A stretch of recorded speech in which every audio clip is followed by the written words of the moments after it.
شهر رمضان الذي أنزل فيه القرآن هدى للناس وبينات من الهدى والفرقان. وقال الله تبارك وتعالى: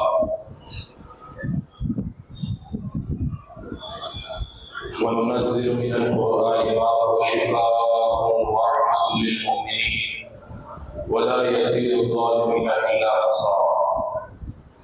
وقال الله عز وجل: أفلا يتدبرون القرآن.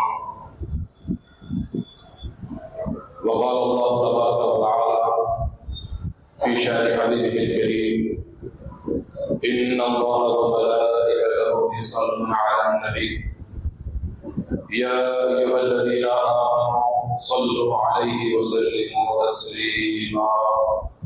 اللهم صل على سيدنا محمد وعلى آله وصحبه أفضل صلواتك وعلى آله وصحبه وسلم. اللہ کے نام سے شروع جو نہایت مہربان ہمیشہ رحم فرمانے والا ہے. محترم حضرات کرام، اللہ رب العزت کا کرم ہے جس کی توفیق سے آج ہم رمضان المبارک کے دوسرے جمعہ میں حاضر ہیں بحمدہ تعالی. اور جیسے کہ پچھلے جمعہ میں بیان کیا گیا کہ یہ مہینہ شہر القرآن، یہ مہینہ رمضان القرآن ہے، قرآن کا مہینہ ہے.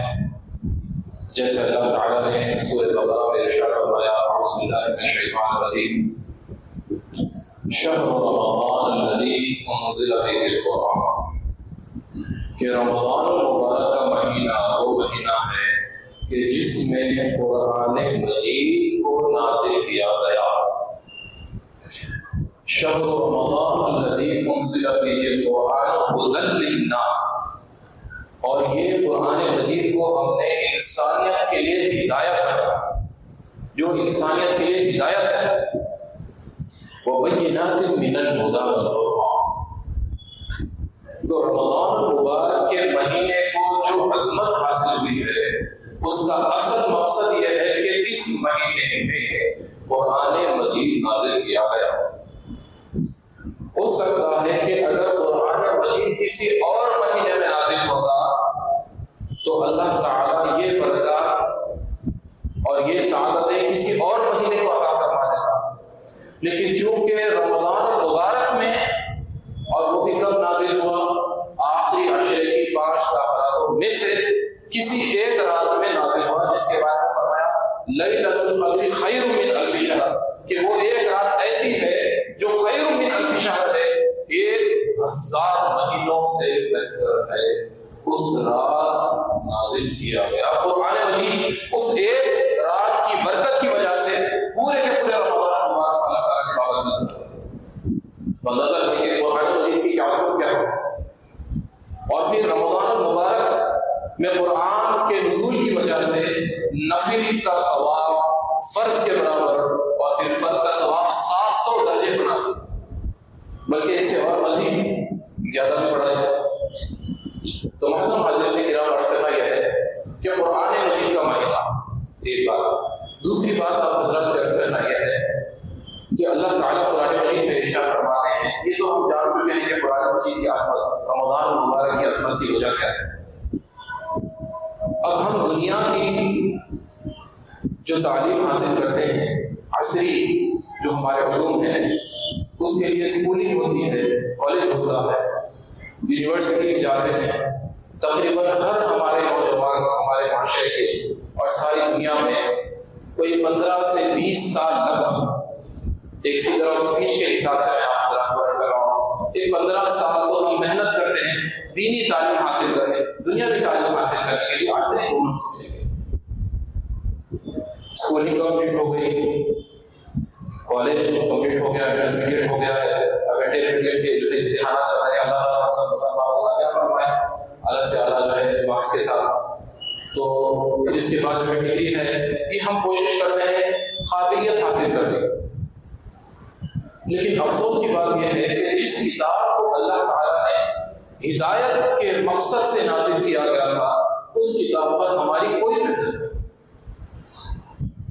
دنیا کی تعلیم حاصل کرنے کے لیے ہم ہر چیز، ہر لحاظ سے کوئی کسر نہیں چھوڑتے،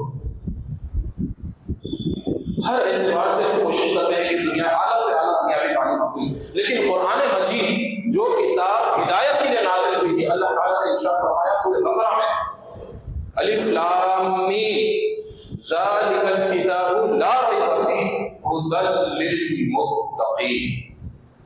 الف لام میم یہ حروف مقطعات ہیں۔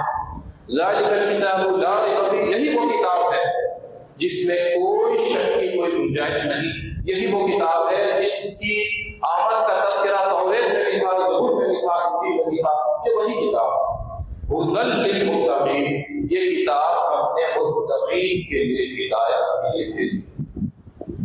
ہدایت دوسری جگہ ارشاد فرمایا ھدی للناس، جیسے ابھی عرض کیا گیا شہر رمضان الذی انزل فیہ القرآن ھدی للناس، ہم نے ساری انسانیت کے لیے یہ کتاب کو ہدایت بنا کر بھیجی۔ ہدایت کب حاصل ہوتی ہے؟ جب ہم قرآن مجید کو صرف تلاوت کرتے ہیں تو تلاوت کے ذریعے سے ہدایت حاصل نہیں ہوتی، ثواب حاصل ہوتا ہے، یہ بات ذہن میں رکھیں۔ ہدایت اس وقت ملتی ہے جب ہم تدبر کریں گے، تفکر کریں گے قرآن مجید میں، جیسے اللہ تعالیٰ نے ارشاد فرمایا افلا یتدبرون القرآن، کیا تم قرآن میں تدبر نہیں کرتے؟ کیا تم قرآن میں غور نہیں کرتے؟ کیا فکر نہیں کرتے؟ قرآن کو سمجھتے نہیں؟ ظاہر سی بات ہے کہ جب قرآن مجید کو سمجھیں گے نہیں تو کیسے پتا چلے گا کیا حلال ہے کیا حرام ہے، کون سے رشتے جائز ہے کون سے ناجائز ہے، کیا کرنا چاہیے کیا نہیں کرنا چاہیے، کیا حلال ہے کیا حرام ہے، یہ ساری چیزیں تو قرآن مجید میں لکھی ہیں۔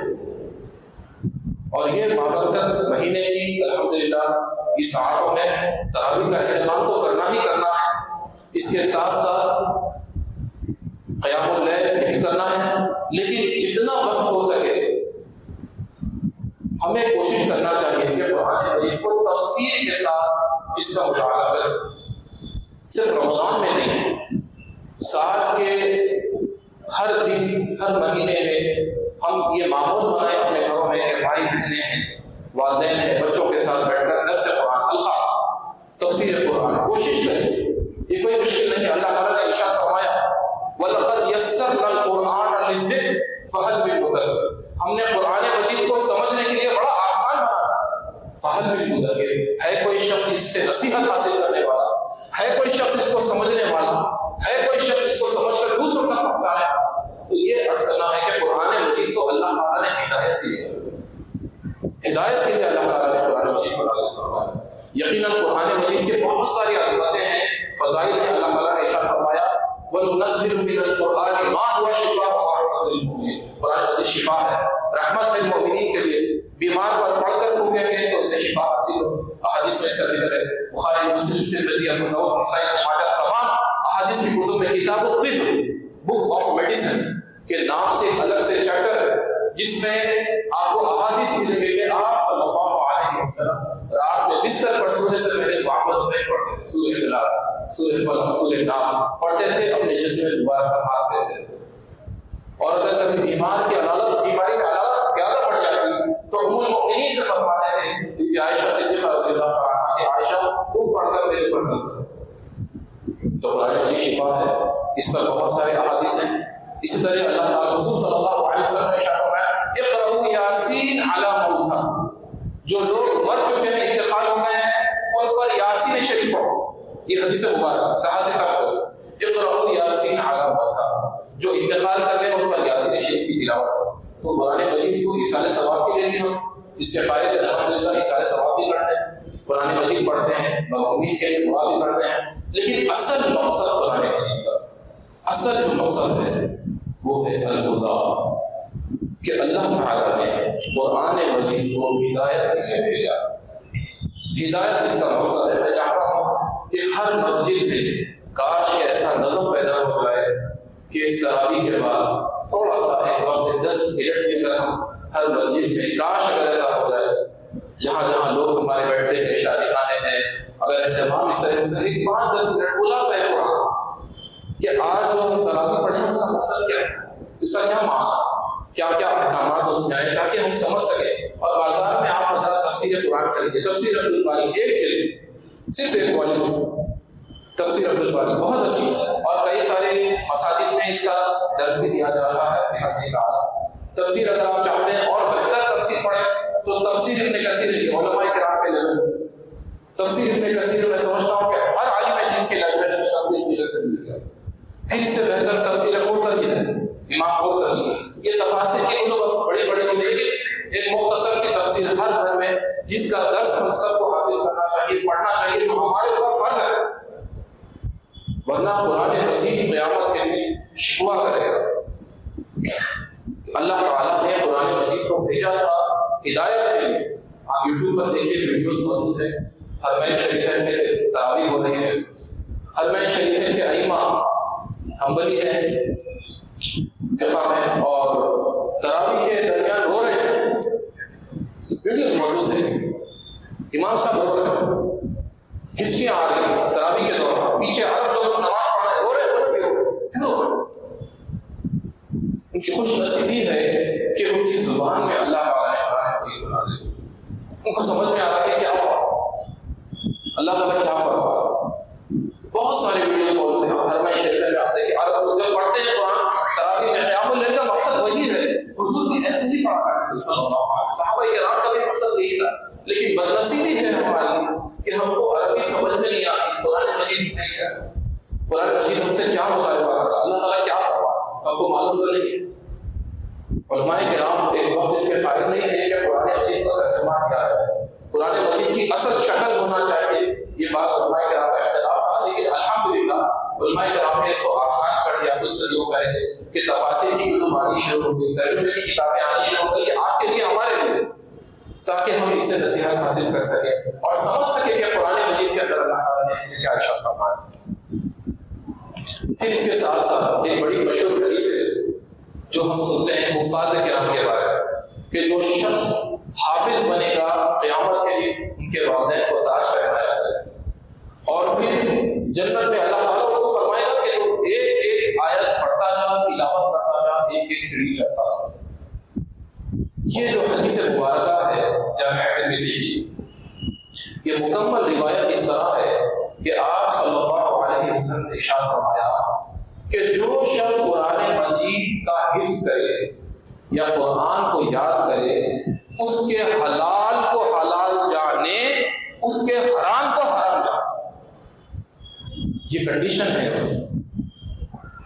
جو شخص قرآن مجید کا حفظ کرے, اس کے حلال کو حلال جانے, اس کے حرام کو حرام جانے, فرمایا اس کے والدین کے لیے قیامت میں تاج بھی پہنایا جائے گا, اس کو بھی تاج پہنایا جائے گا, 10,000 کی اس کو شفاعت کرنے کا حق دیا جائے گا.